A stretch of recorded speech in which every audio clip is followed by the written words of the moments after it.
valíamos tan poquito que ni siquiera el piro, pues, se mandaba a hombres, pero a mujeres no. Senadores que son patanes, agresivos, poquisueltos, irrespetuosos y súper machistas. Comunistas de mierda, todos tienen que morir. Y hasta que una noche, 11 de la noche, me llamaron y me dijeron que se llegó la hora. Porque la política también se escribe en femenino. Ellas hablan, un podcast dedicado a las mujeres que alzan su voz en el Senado.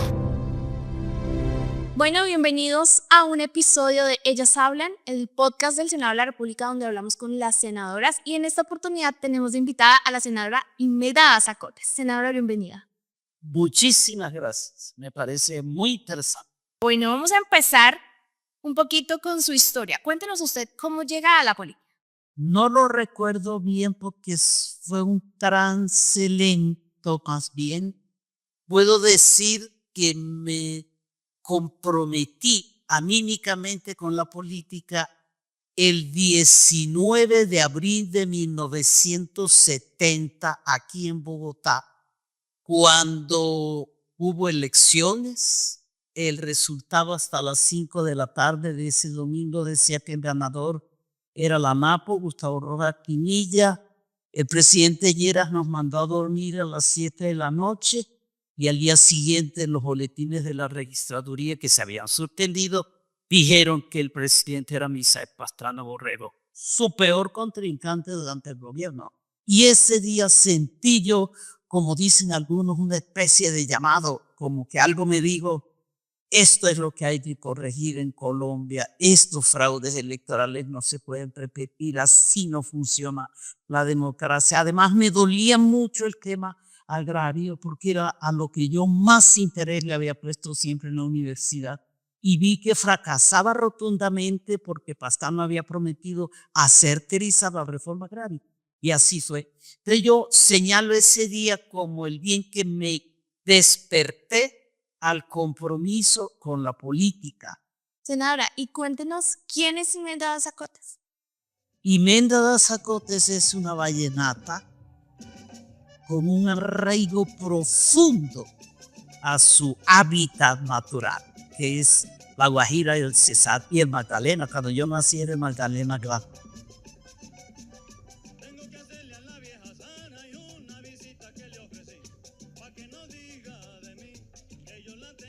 La fiesta y el baile son mi encanto.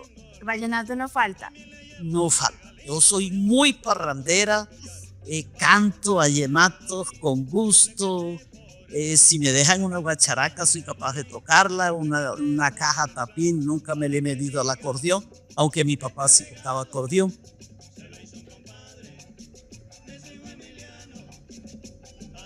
Me tocó desde niña trabajar mi independencia y hacerme sentir. Yo también existo, ¿no? No soy ni la única mujer ni la menor, repito, ni ninguna gracia tenía. Entonces eso me llevó a hacerme sentir, a hacerme notada, a presionarme yo misma para que me tuvieran en cuenta. Senadora, y ese carácter fuerte que usted dice, ¿cree que es algo que la ha llevado también en este camino político a estar en el Senado de la República? Eso me trajo, claro, al Congreso porque yo no fui elegida, yo fui escogida por el Partido Comunes en cumplimiento del acuerdo de paz para ser una de los 5 senadores a que ellos tenían derecho. En realidad la senadora fue Victoria Sandino, pero ella se apartó del partido, entonces ellos tuvieron que reemplazarla y tenía que ser una mujer y del Caribe. Entonces yo como que soy la única que reunió los requisitos. Además yo había trabajado todo el proceso de paz, hice mucha pedagogía por la paz, trabajé con el plebiscito bastante y me quedó la satisfacción de que el Caribe fue la única región donde ganó el sí. A nosotros en el Cesar nos mataron 6 de los 7 concejales y al diputado. La única sobreviviente al genocidio contra la Unión Patriótica en el Cesar soy yo. Y sobreviví primero por ser mujer. porque todavía para entonces no había paramilitares y los criminales del TAS, del F2, todavía valíamos tan poquito que ni siquiera el tiro, pues, se mataba a hombres, pero a mujeres no. Y además yo en ese momento estaba embarazada. Entonces, por eso creo yo que me salvé de que no me mataran. Pero soy la única sobreviviente de los 7 concejales y del diputado. De ahí en adelante no era posible ni hablar siquiera. Todo se oscureció en la política. Nos llegó un paro, una marcha campesina que nació en el Catatumbo, la promovió a Luchar, que es una organización afín al ELN. Nosotros no teníamos nada que ver con eso y nosotros estábamos en Valledupar y esto es el Catatumbo. Entonces, que un paro campesino, eso no fue ningún paro, fue una marcha que salió del Catatumbo y fue recogiendo gente siguiendo la línea de Perijá. Duraron 15 días caminando y cada vez se sumaba más gente. A la plaza de Valledupar llegaron el 13 de junio 8,000 campesinos. Eso parecía la gesta emancipadora entrando a la ciudad. Emocionante. Yo lamento no ser pintora porque dibujar eso sería fascinante. Niños cargados, niños de a pie, mujeres viejas, jóvenes, hombres viejos, reviejos, jóvenes también, 8,000. Entonces nosotros todos sorprendidos, los de la Unión Patriótica, llegaron a nuestro patio, algo tenemos que hacer, este montón de gente, ni la imaginábamos siquiera, es que no había celulares, ni había nada. Valledupar había 200 casas con teléfono, no era más. Entonces nosotros creíamos que llegarían 500, hasta 1,000. Esperamos 8,000. Llenaron la plaza Alfonso López y los muchachos que lideraba llegaron con pasamontaña. Horrible, porque pasamontaña quiere decir que eran de la guerrilla y no podían mostrar su rostro. Y con brocha y con de todo pintaron todas las paredes de la plaza con consignas ultra revolucionarias. Yo iba para mi oficina, para mi trabajo, y cuando vi todo eso, yo terminé subir en la tarima pidiéndole a los muchachos que se quitaran el pasamontaña, que no tenían por qué ir con la cara cubierta, que los campesinos tenían el derecho legítimo de reclamar atención y que eso era una marcha legítima, que así no. Ellos al fin se desaparecieron, pero nos dejaron ahí los 8,000 campesinos. Ese mismo lunes en la tarde ya estaban organizadas las comisiones y en la plaza nosotros se nos ocurrió, yo no sé ni cómo, que la gente se organizara por municipios. Claro, les desbaratamos los planes, porque la gente la repartimos. Según la geografía del departamento, el Aguachí, que es lo último, San Alberto, no sé qué, y de para acá, Tamalameque, y hasta La Paz, Cesar y Valledupar. Geográficamente los organizamos, desarticulamos un poco lo que ellos traían.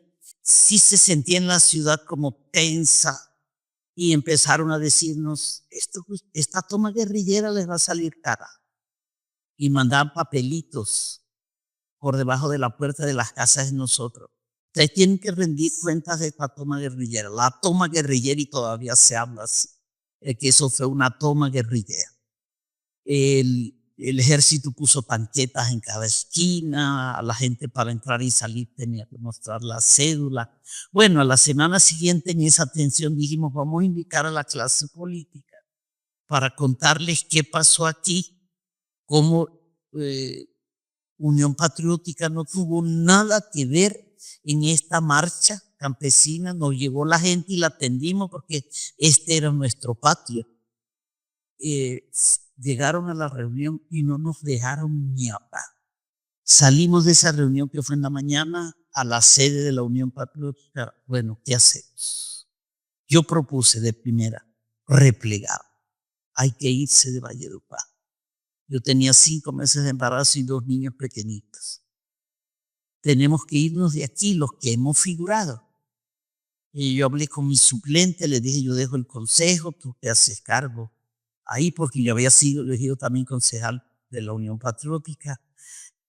Y de pronto un sociólogo también de la Nacional, Jairo Urbina, que estaba en el centro de la reunión, dijo, yo no me repliego, yo no me voy, yo no estoy de acuerdo con que abandonemos la ciudad, porque aquí hubo gente que creyó en nuestra propuesta y no lo podemos dejar tirar. Eso no se hace. Yo me quedo. Yo también. La mayoría dijo, me quedo. Y por allá en un rinconcito estaba Ricardo Palmera con otros muchachos, estudiantes de la universidad. Y él dijo, bueno, yo entiendo la posición de Imelda, ella sí tiene que irse de la ciudad, no tiene alternativa. Respeto la posición de Jairo, que dice que hay que quedarse. Pero yo sí no me quedo aquí para que me maten con un corta uñas en el bolsillo. Porque eso era lo que nos esperaba. A los que se queden aquí los van a matar. Y los que se van de aquí, tampoco Bogotá, ni Barranquilla, ni Santa Marta, ni Medellín, son protección. Porque allá también están matando a los de la UP. O sea que de ahí hay que salir al exilio. Y ese es el peor castigo para un pueblo. El exilio es destierro, es abandono, es ausencia, es soledad, es horrible. Y entonces, ¿qué hacemos? Yo me voy a la insurgencia. Y los otros muchachos dicen, yo también.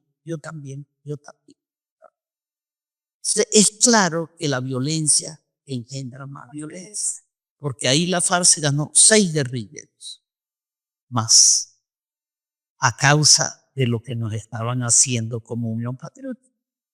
Así fue como ellos tomaron esa decisión.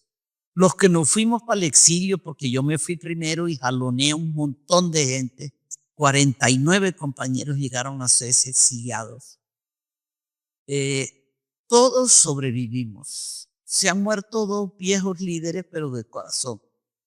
Los que se quedaron en Valledupar, todos murieron. Ni uno solo. El último lo mataron en el 2001, 23 días después de asesinar a Consuelo Arango. Él había sido nuestro candidato al Senado y trabajaba como profesor en la universidad. Fue alumno mío. Después estudió y se graduó, hizo un posgrado y era profesor. Lo mataron 23 días después de asesinato. Es decir, cobraron en ley. Y uno por uno, todos los demás habían muerto ya. Lucho fue el último. Los que se fueron para la guerrilla, todos sobrevivieron. Ricardo en las peores condiciones en una cárcel en Estados Unidos. Pero ellos todos vivieron. Los que se quedaron murieron todos. Eso fue. Entonces, efectivamente, yo me vine para Bogotá. Aquí nació mi hija. A los 4 meses de nacida empezaron las amenazas por teléfono. A las 11 de la noche, a las 3 de la mañana, a mediodía, a cualquier hora. Me llamaba para decirme que yo era tal por cual, que de la Unión Patriótica, comunistas de mierda, todos tienen que morir. Y hasta que una noche, 11 de la noche, me llamaron y me dijeron que se llegó la hora. Sabemos que usted vive en el barrio Nicolás de Federman, su dirección es tal. Espérenos que ya vamos. Entonces yo llamé, yo ya había hablado antes con Vázquez Carrizosa, que era el de la Comisión de Derechos Humanos, y él me había dicho que cualquier urgencia me llama. Yo lo llamé, me consiguieron un apartamento de refugio inmediato y me fui con los niños y Flavio. Ahí amanecimos y al día siguiente me dijo, le conseguimos a usted irse para el Perú, para Lima, pero se va sola. Ay, yo tuve que dejar a mi hija de 4 meses de nacida. Me vi seno en el aeropuerto por última vez. Me tomó muchos años hablar de eso sin llorar. Sí, lo superé. En el Perú estuve, en Lima pedí asilo político, me lo negaron de inmediato. Era Alan García el presidente. Pero estando allí, una amiga que ya se había exiliado en Suecia, supo que a mí me había tocado salir para el Perú y me contactó y ella fue la que me ilustró para irme para CESE. Entonces, a los 4 meses de estar en Lima, regresé aquí. Flavio vino con los niños de Valledupar y mi mamá. Y de aquí me fui para Suecia el 26 de septiembre del 89. Ya habían matado a Jaime Pardo. Sí, fue terrible. La vida en el exilio es bien difícil de describir si la persona no conoce el lugar. Sí. Uno es analfabeto de entrada. No, si lee no entiende y si escribe tampoco le entiende. Es una población hermética, además los suecos son herméticos, inexpresivos. Uno no sabe si agrada lo que uno dice o desagrada el mismo rostro. No refleja nada. Sin idioma, con 3 niños, una bebé, 1 año y medio, el otro tenía 3 años y el otro 5. Muy difícil, pero para mí los primeros días en Suecia era el reencuentro con mis hijos. Era lo fundamental. Yo como que no le prestaba atención dónde estaba ni cómo era, sino el reencuentro con ellos, mi afán de que me reconocieran otra vez, porque la niña no me reconoció cuando volví. Y el segundo, a mí en mi casa, en mi familia me dicen niña. Cuando me vio dijo, niña, no dijo mamá. Entonces, recomponer todo eso me tomó muchos días en Suecia. Pero Suecia no tiene ya un programa de acogida extraordinariamente generoso. Wow. Uno llega yo llegué y tenía una asistente social para mí. Ella atendía varias familias, yo entre ellas. Entonces, como eran familias chilenas, muchas salvadoreñas, otras, ella hablaba castellano. Entonces sí, fue la que me orientó todo el primer tiempo. Y bueno, ya después vino el acomodamiento, eso sí, estrenar apartamento, divinamente dotado y no hacía falta nada. Y lo que hiciera falta uno lo podía preguntar. Sí, se lo llevaba, todo. Y todo lo da el gobierno. Todo lo da el gobierno. Y a uno le asignan un salario mensual. Mi único compromiso inicial era aprender solo. Entonces el salario era por eso. La escuela es esta y usted tiene que ir en la mañana y en la tarde y este es su dinero para vivir mientras aprende el sueco. Entonces el exilio es lo que había dicho Ricardo, es abandono, es ausencia, es soledad, es silencio, es terrible, pero bueno. Senadora, ¿cuántos años de exilio fueron? 26 larguísimos inviernos. Yo medía los años sin invierno. Duros inviernos.